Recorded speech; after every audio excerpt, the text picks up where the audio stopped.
Laklong ilang. Uno, kumala ang oras. Ano? Mana mo lugar sa Pilipinas? Mga bastos mong mo. Kamu may bastos! Tapos pag nalaman po daw ng gobyerno na member na kami nila, di na po daw kami palukaton lisensya, mas powerful daw po sila sa gobyerno. Umamo adto man kami sa federal, na dili man kami sa federal nag-abang, dari man kami sa tag-idanan. Yon, ang nangyaring komosyon noong nagsarado sila si Dato Adlaw, no? Nagsalita ng mayor sa Surigao kaugnay nito at mayroon na umanong noon pang isinampang kaso sa naturang grupo. Plus ngayon, patong-patong pa ang kaso nitong tinaguri ang misteryosong kulto diyan sa Surigao na pinamumunuan nila ni Bae Lourdes at ni Dato Adlaw.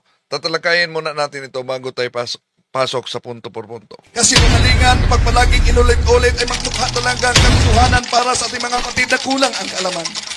Ang pagkadaya ay maranasan sa iba't ibang paraan. Pero napakasakit pag madaya tayo sa pananampalataya. Dahil nanganib pati ang ating kaluluwa. Viva Cristo Rey! Pro Dio et Ecclesia! Kumusta? Welcome again sa ating live streaming sa channel Pananampalataya at Katwiran, kung saan tinatalakay natin ang mga issue may kaugnayan sa politika at may kaugnayan sa pananampalataya. At lalo na itong nag-viral na kulto ni Dato Adlaw, Dato Araw, no, sa Surigao. At si Mayor Dumlao nagsalita sa isinagawang press conference sa local media. As religious groups, and this is not the first instance na dahil nahimong commotion sa inisila na grupo. There was a time na they were already being arrested during... So, as a religious group, itong kay Dato Adlaw, pero hindi pala first time itong komosyon na nangyari. COVID time for kahit pa sa COVID time, illegal activity against the protocols during the time ng COVID protocols. There was also a time na nag-occupy sila illegally ng property dito sa may barangay Mabwa. And na-disperse man sa nato peacefully at that time. And then, so doon ni mga kaso actually. So, ang nato himon ko man is, we will increase monitoring ng mga Zomba fanatic activities na sometimes mulapas na gani beyond sa doon idealism, which is sometimes one good because of supposedly religious activities. Maka-attract mga zud ng followers, especially sa people who would really antuso or is for worship. But then again, same sa statement ng ato nato victim, through sa zone na religious or charismatic na mga meetings, usahay mo lapas na. So that's why ako sa panawagan na sa tanan, dili gamiton ng rason or pag-ilag na because na dyaoy mga motuo na gamito na for illegal. No, so yung di nagkunawa ng Cebuano, no, so sana gamitin ng pandaraya umano illegal, lalo na itong relihiyong inaniban ng grupo. We respect all activities as long as it is within the bounds of the law. And when it oversteps, then we will not tolerate it. So ang nangyari kasi, bago yung pagsarado, ang grupo pala ni Dato Adlaw ay pumunta na sa iba't ibang mga sari-sari stores. At gusto silang lumagda, may palagdaan na dokumento, at magbayad daw ng 1,000 kung magiging membro na sila sa grupo ng federal. Di na sila kailangan pang magbuhis umano sa gobyerno dahil ayon sa mga miyembro ni Dato Adlaw, sila'y mas higit pa sa gobyerno. Ito ang nangyaring komosyon noon na nag-viral. Sa federal, kaya kamo mga bastos mo. Para sa kami din ng mga federal. Grabe, ang tapang ni Dato Adlaw dito, no? Isarado kayo sa federal dahil mga bastos kayo. Ilak. Uro ko man ang oras ko. Ilak, may mga nasa loob ba ng store na ito na nang isinarado nila ni Adlaw. Mana mo lugar sa Pilipinas? Mga bastos mong good mo. Kamu may bastos! So wala na kayong lugar umano dito sa Pilipinas dahil mga bastos kayo. Ito ang nangyari nung sarado sila, no? Pero nang naharang na sila, di na nakagawa silang muling pagsarado. Ito ang nangyari, nasa loob mismo nasarado sila. Tagpugos kami paglak nila, taga-federal. Dari kami sa suyod, taglak kami. Hindi kami kagawas. Murug-kurog ako. Kontrata po kami dito, 3 years. So may kontrata sila sa naturang tindahan nila, no, 3 years. Pero pumasok itong, makita nyo sa video, grupo ni Dato Adlaw. Kala namin taga-city sila. May mga ID kasi sila. Tapos naka-uniform. Punta daw kami sa office nila. Doon daw kami kukuha na permit. Isang beses lang daw po. Di po kagaya sa gobyerno na quarter. So isang bisis lang sila kukuha ng permiso doon sa kanilang Dato Adlaw umano. Isang bisis lang. Nagperma kami, membro na po kami nila. Amin na daw tong lupa, tsaka tong tindahan na to, hindi na kami magre-rent. Tapos pag marehistro na sila sa grupo ni Dato Adlaw, ilan na? Sa kanila na itong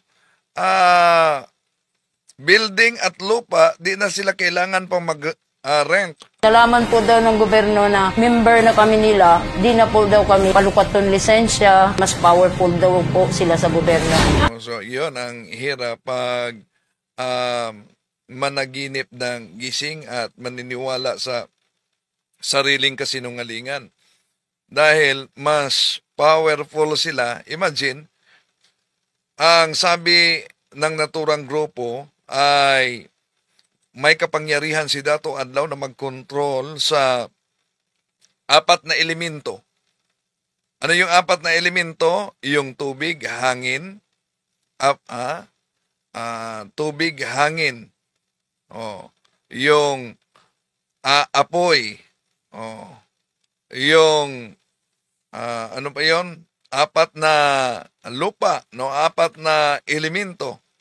Pero sabi din ni Bae Lourdes na itong 4 na elemento, ito ang tunay na Diyos.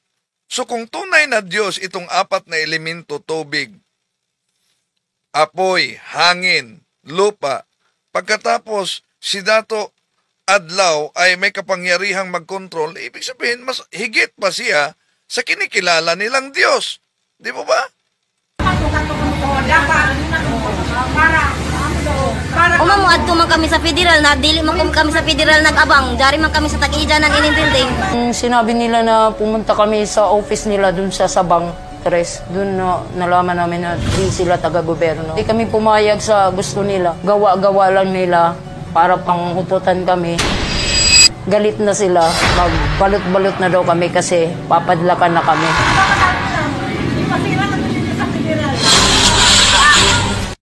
Yan. At ang abangan na lang natin ang paglabas sa mga warrant of arrest na hinintay ngayon, tudubantay ang PNP sa pugad ni Dato Araw. Playan namin ng maraming police personnel doon sa area para ma-contain, ma-isolate, saka hindi siya makapanakit ng ibang tao. Yung nandun pa sa loob ng compound, karamihan doon, nasama na doon sa complaint. So basically, Paglabas no ng warrant of arrest, wala tayong magagawa kundi serve. Pero ang mayat is surrender nyo. Ay, pwede. O, ayaw nyo, hindi pwede namin kayo. Sino kayo mag-huli? Ayun.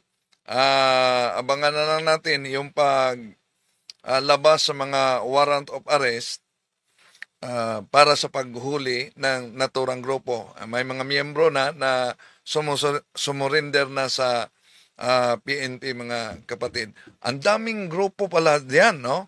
Dahil may isang dalaga na deliverance ni Father Darwin dito mismo sa amin. Galing sa Surigao ang ninuno niya, lalo na sa tinitirahan ni Senior Aguila, no? Doon sa kay Senior Aguila. Imagine, ibang grupo din sila, ibang pananampalataya sila. Dami pala diyan, ha? At yung lulo niya, kinikilalang Diyos umano sa mga miyembro. Ginawan talaga, kung maalala ninyo, yung grupo ni Senior Aguila, meron siyang monumento, di ba? Meron siyang larawan. Ang lulo din niya, meron ding monumento, may larawan. At literal na sinasamba talaga ng mga tao na kaanib sa naturang relihiyon ang larawan ng lulo niya. Oh. So, yun.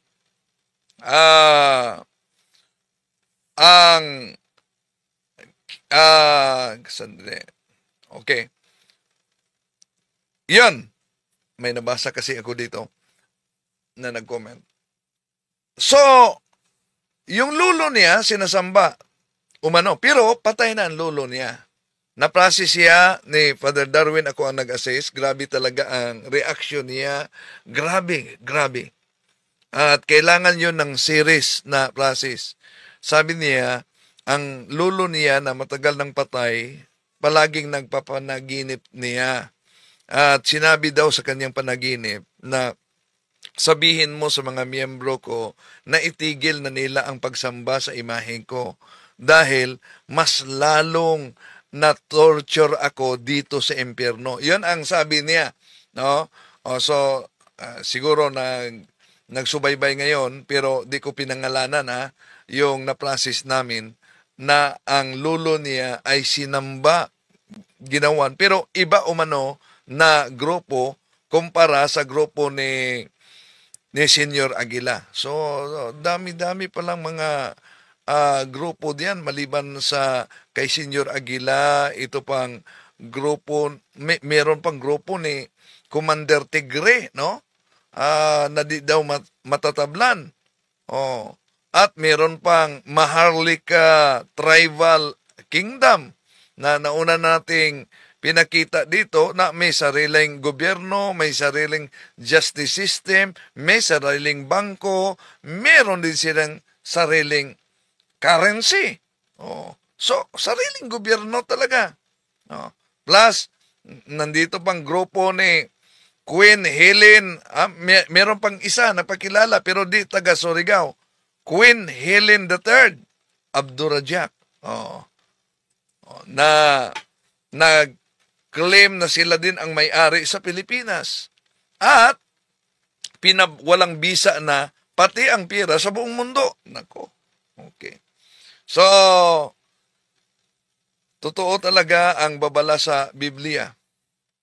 San Mateo 24:24.